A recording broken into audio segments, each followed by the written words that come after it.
اللہ تبارک و تعالیٰ کی نعمتیں انگنت ہیں۔ اللہ تبارک و تعالیٰ سورہ رحمان میں ارشاد فرماتے ہیں فَبِأَيِّ آلَاءِ رَبِّكُمَا تُكَذِّبَانِ، تم پروردگار عالم کی کون کون سی نعمتوں کو جھٹلاؤ گے۔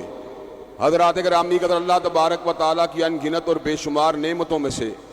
سب سے بڑی نعمت ہدایت اور نعمت ایمان ہے۔ اگر انسان کے پاس ایمان نہ ہو، سرداری ہو، انسان فرعون بن جاتا ہے۔ انسان کے پاس سرمایہ ہو، ایمان نہ ہو، انسان قارون بن جاتا ہے۔ انسان کے پاس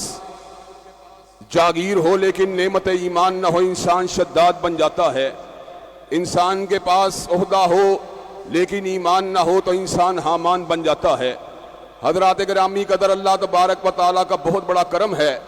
کہ اس نے ہمیں اپنے پسندیدہ دین کے اندر داخل فرما دیا کہ اللہ کا دین ان الدین عند اللہ الاسلام، فقط اسلام ہے۔ وَمَن يَبْتَغِ غَيْرَ الْإِسْلَامِ دِينًا فَلَن يُقْبَلَ مِنْهُ وَهُوَ فِي الْآخِرَةِ مِنَ الْخَاسِرِينَ، جو اسلام کے علاوہ کسی اور دین کو اختیار کرے گا وہ اس کی پسند تو ہو سکتی ہے لیکن اللہ اس کے دین کو قبول نہیں کرے گا اور آخرت کا گھاٹا اس کا مقدر بن جائے گا۔ حضرات گرامی قدر، اس نعمت ایمان کو سب سے پہلے پانی اگر دیا تو حضرات انبیاء نے دیا، اور سید الاولین والآخرین حضرت محمد کریم صلی اللہ علیہ وسلم اس ایمان کی نعمت کی یابیاری کرنے میں ساری زندگی مصروف و مشغول رہے۔ اللہ تبارک و تعالیٰ نے انبیاء بنی اسرائیل کو اپنے سے پیش روانے والے انبیاء کا جانشین بنا دیا، لیکن حضرت رسول اللہ صلی اللہ علیہ وسلم کی رحلت کے بعد اب کوئی نبی نہیں آئے گا۔ ما کان محمد ابا احد من رجالکم ولکن رسول اللہ وخاتم النبیین، حضرت رسول اللہ کے بعد جو بھی دعوی نبوت کرے وہ دائرہ اسلام سے خارج ہے، چاہے مسیلمہ کذاب ہو، چاہے اسود انسی ہو، چاہے علیجہ محمد ہو، چاہے راشد الحلیفہ ہو، چاہے علی محمد باب ہو، چاہے حسین علی مازندانی ہو، چاہے غلام محمد قادیانی ہو۔ جو حضور کے بعد دعوی نبوت کرے گا اس پہ لعنتیں تو برس سکتی ہیں مگر حضور کے بعد کوئی نبی نہیں ہو سکتا۔ حضرات گرامی قدر، لیکن اللہ تبارک و تعالیٰ نے اس نعمت ایمان کی آبیاری کے لیے مختلف ادوار کے اندر مختلف ائمہ کا انتخاب کیا۔ کبھی حضرت امام مالک رحمۃ اللہ علیہ اسلام اور دین کی آبیاری کرتے رہے، کبھی حضرت امام شافعی، حضرت احمد ابن حنبل اس نعمت کی آبیاری کرتے رہے، کبھی کسی دور کے اندر حافظ ابن کثیر، حافظ ابن تیمیہ اور حافظ ابن قیم جیسے جلیل القدر ائمہ اس نعمت کی آبیاری میں مصروف رہے۔ حضرات گرامی قدر، ان ائمہ دین کے چلے جانے کے بعد بھی بڑے بڑے علماء پیدا ہوئے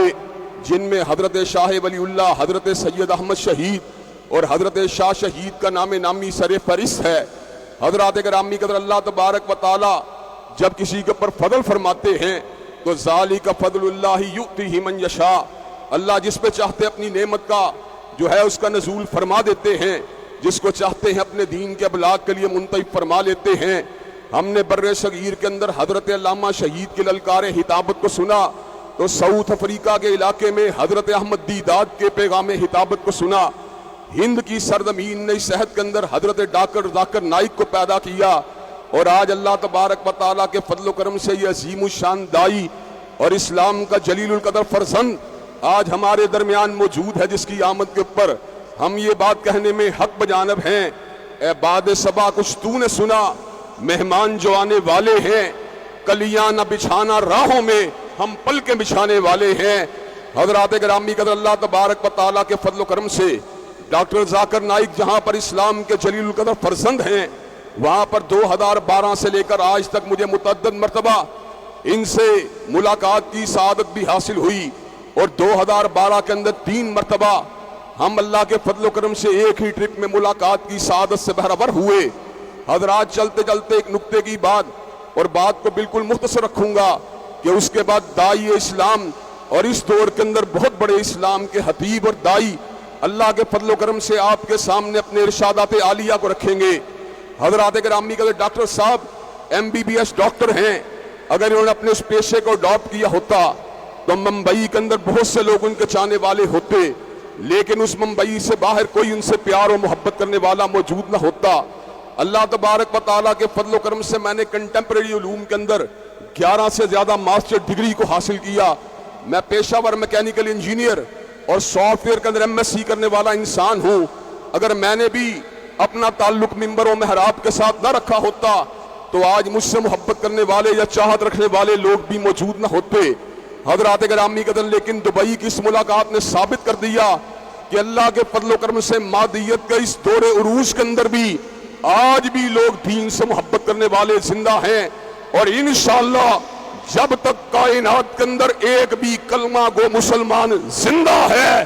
اللہ کے فضل و کرم سے علماء دین سے محبت کرنے والے لوگ زندہ رہیں گے،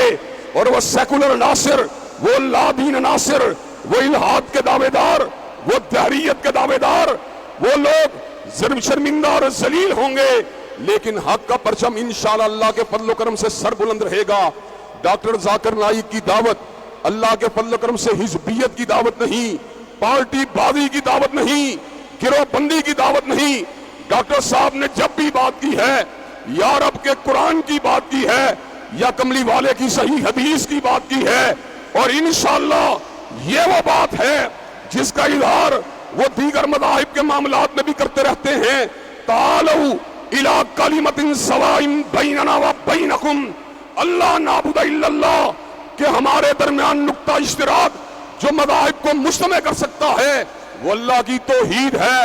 اور وہ نقطہ اشتراک جو مسالک کو مجتمع کر سکتا ہے وہ یا رب کا قرآن ہے یا کالی کملی والے کا فرمان ہے۔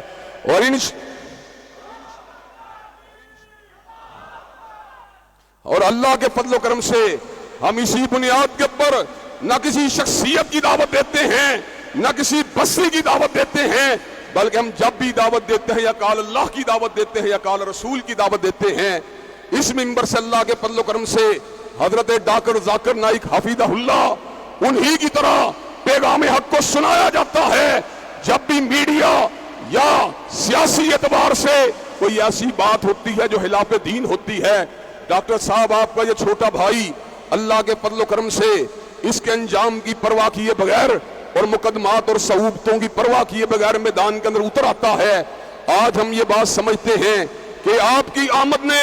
ایک فنڈامنٹلسٹ مسلمان کے اندر جو ٹریٹس ہونے چاہیے ان کو واضح کر دیا۔ آپ نے پردے پر سمجھوتا نہیں کیا، آپ نے عورت کی سربراہی کے حق میں فتویٰ نہیں دیا، آپ نے سیکولرزم کے حق کے اندر اپنا بدن نہیں ڈالا۔ ڈاکٹر ذاکر نائک صاحب نے اپنا بدن اگر ڈالا ہے تو قال اللہ و قال رسول کے حق میں ڈالا ہے، اور ہمیں اللہ کے فضل و کرم سے اپنے اس بڑے بھائی کے اوپر فخر ہے۔ اور میں تحدیث نعمت کے طور پر یہ بات کہہ دینا چاہتا ہوں کہ اما بنعمت ربی کا فحدث، کہ اللہ کے فضل و کرم سے آپ کا وجود مسعود جو ہے اس وقت پوری امت کے لیے باعث صد افتخار ہے، اور ہم اس نعمت بے پایا کے پر اللہ تبارک و تعالیٰ کا شکر ادا کرتے ہیں۔ میں اپنے بڑے بھائی اور امت کے جلیل القدر فرزند اور اس دور کے ایک عظیم دائی حضرت ڈاکٹر ذاکر نائک کی خدمت میں ملتمس ہوں کہ آپ اپنے ارشادات عالیہ کو اس وقت عوام کے سامنے رکھیں۔ آپ کے سامنے قرآن و سنہ موومنٹ کے نمائندہ عہدیداران یہاں پر موجود ہیں جو پورے ملک میں کسی سیکولر جماعت کی حمایت نہیں کرتے، بلکہ ان کا ایک ہی مقصد ہے، زمین کے پر قال اللہ و قال رسول کی آبیاری ہونی چاہیے۔ حضرات گرامی قدر مجھے یہ بات بتلائیے کہ قال اللہ و قال رسول کی آبیاری کے لیے ڈاکٹر صاحب کے ساتھ ہم قدم ہونے کے لیے تیار ہیں انشاءاللہ؟ کیا کندھے سے کندھا ملانے کے لیے تیار ہیں انشاءاللہ؟ کیا قدم سے قدم ملانے کے لیے تیار ہیں انشاءاللہ؟ خون دل دے کے نکھاریں گے روح برگ گلاب، اور ہم نے گلشن کے تحفظ کی قسم کھائی ہے۔ وآخر دعوانا الحمدللہ رب العالمین۔